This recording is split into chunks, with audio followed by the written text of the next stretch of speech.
Hi, this is Emily with Wellness for Generations, and today we're interviewing Debbie Thompson.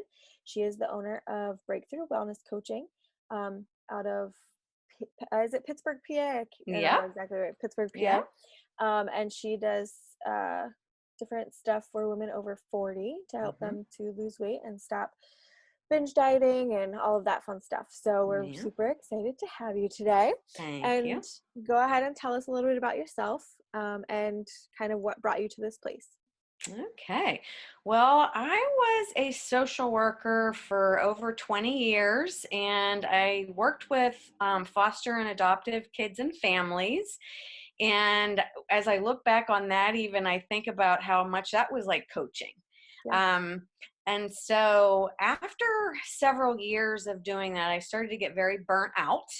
And I also had struggled earlier in my teens and 20s with binge eating and, yeah, exercise bulimia, which didn't have a name back then, but I Hmm. realized after the fact I had that. So I healed from that. And then really for like over 10 years I just didn't think about food. I just ate like a normal person. I had 3 kids, the weight would come off, I didn't think about it. And then I hit 40 and I my body started changing, and I was putting on weight even though I wasn't doing anything differently. And so I didn't want to just keep spending money on new clothes, but every time I would try to just cut back a little bit or do something, I would get no results. And I knew at that point not to binge and not to do the exercise bulimia, but I did start to do some like extreme dieting kind of things that, well, they weren't healthy for sure. And so I still was doing social work at that time.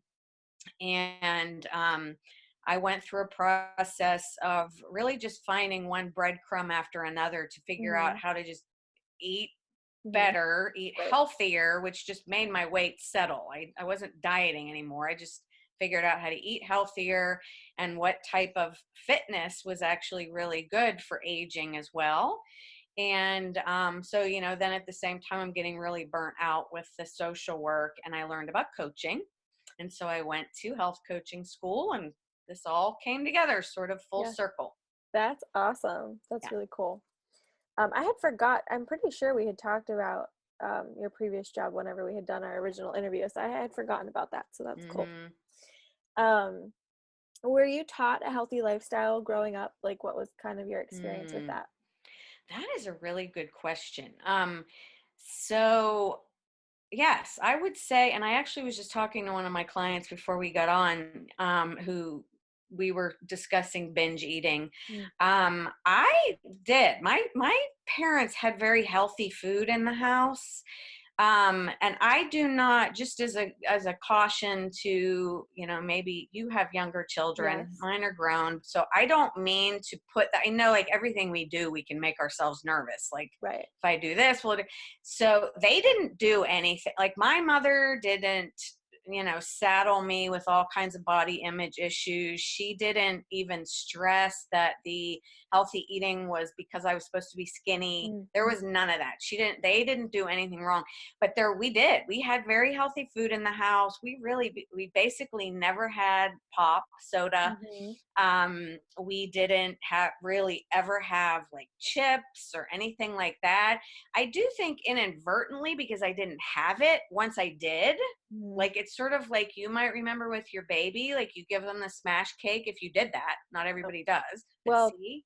sort of, but it was like a healthy smash cake, and he didn't like it. And we actually hadn't done food until he turned 1, and Okay. he wasn't really interested until 18 months. So yeah, but Interesting. yes, the smash cake thing is something that makes me cringe every time I see it. I'm like, that's so much sugar, and they don't need that at 1. And Yeah. you watch their little Hmm. faces Hmm. and you Yeah. see why we all Yeah. get addicted to sugar, because Right. they get like one little taste of that on their finger and like it anyhow. Yeah. So yeah, I mean, I think that was part of it. Once I could have it, it was like I just couldn't get enough of it. And Mhm. I was hormonal and I was teenagery and emotional, and that was where like my whole emotional eating and binge eating started again, not because of anything they did wrong. It's just, Right. no matter what happens. But yes, I was basically taught that. Neither of them really exercised. I didn't know anything about fitness. And yeah, and also the healthy eating was sort of like, it was, it was there, but it Mhm. wasn't, it's funny, like for me to think, because I've talked a lot about this in my videos, how when I healed all this, suddenly I became connected to my own body, because Mhm. diets completely detach you from your own listening to Right. yourself, paying attention to what that sugar does when you get it on your tongue. So anyhow, I don't know, like I just somehow did not connect that healthy eating actually was supposed to have an effect on me somehow. I don't Mhm. I don't know. I just Right. so Yeah. No. No, that's pretty typical. I mean, you look, well, not so much at the food pyramid, but like even a healthier style, eating your fruits and vegetables and stuff, and it's not necessarily because it has an effect on you. It's just because that's what you're told, how you were told to eat. That's what's healthy. yes. Like it doesn't, Yep.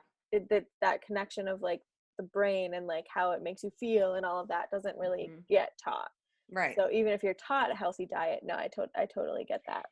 Yeah. Yeah. Well, that's interesting. I love that. I love hearing people's experiences. Yes. Um, and so now, like, tell us about your business, Breakthrough Wellness Coaching, what you do, how you coach your clients and stuff like that.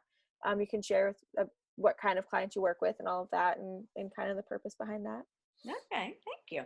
Yeah. So, yeah, when I started coaching, I thought that I was going to help people exactly sort of what I was just saying. Yeah. People older, older women over 40 to real I have seen and heard and been around enough people and experienced myself gout, joint pain, my knees started hurting, migraines, horrible digestion, sleep gets messed up, all Mhm. these things. I feel like the longer you're exposed to these crappy foods, it Mhm. just increases, and starts to, your body is getting worse and worse. So I thought, instead of talking about dieting and losing weight at all, that, Mhm. I would just help people figure out about eating cleaner and healthier, and how that would help clear up a lot of the issues of aging. Mhm. Um, well, the people that have come to me have really been wanting help with, the weight and the eating, and not around.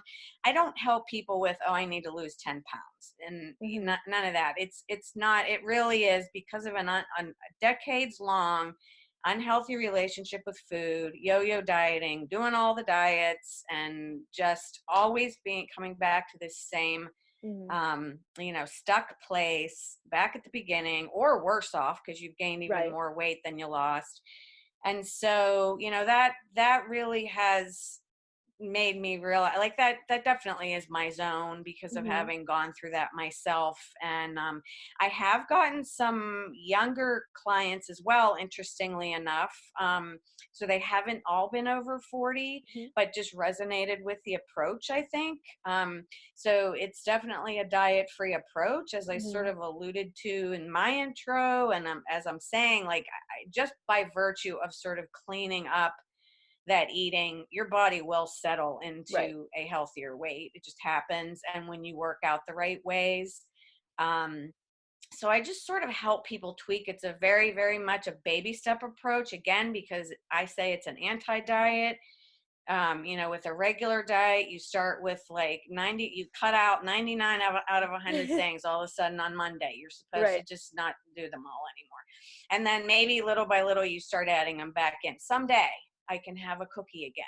Well, we do Right. the opposite. Like, you can keep 99 things, change Mhm. one, and then maybe Right. change another one. And you take it wherever you feel, and you and your body, and listening to yourself, Mhm. realize that you want to go, and paying attention to how it all affects you, and what you want to do, and what a sustainable lifestyle would look like for you. So I have women that, most of them are sort of like high achieving, like management level even. Mhm. So, and some of them are single mothers, breadwinners. So they're very, very busy. They travel for work, some of them, and commuting in big cities, so long commutes. They have very little time in their day. They have to take into consideration how to do this while they are traveling, Mhm. as well as dealing with like other people and like kids in the house. I had the Yeah. same thing. My kids were teenagers when I started doing this. Like I wasn't all of a sudden going to say, okay, everybody's eating broccoli. So it's like, that's a big part of it too. Right. There's no one size fits all approach, whether Mhm. it's with the food or even the working out. Different Mhm. people have different ways of working out, either times of day that they want to do it, amount of times of week, types of working out. I don't just say, here's your fitness plan and your meal plan, get to it. Mhm. That's why they've failed so far, Right. because those one size things do not work for everybody. No. Yeah. Yeah, and that's one of the things I love about your approach is it's dietless, anti-diet, but then it's really individual. Mhm. And I love that you're teaching people how to listen to their bodies because Yes. we've really lost that as a society. We don't know how to listen to ourselves. No. So that's a very key point. I love that. Um, what would you say kind of like your overall mission or purpose of your business is, or even like kind of aside if you have something outside of your business or what you want to do with it with your business? Oh. Well, the overall mission is to help women to break free of this overwhelm and shame Mm. around their relationship with food. And I do also donate a little bit of my social worker, still there.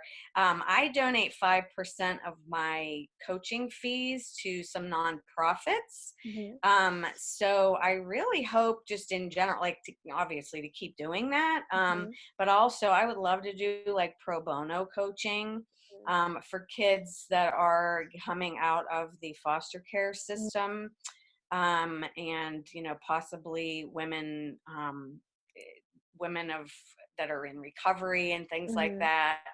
So Cool. Is that something that you currently offer or hoping to offer in the future? not yeah, In the yeah, future. Okay. hopefully, yeah. Okay, cool. That's super exciting. Um, and what are you excited about right now? Is there anything new going on in your business? Do you have anything new coming up?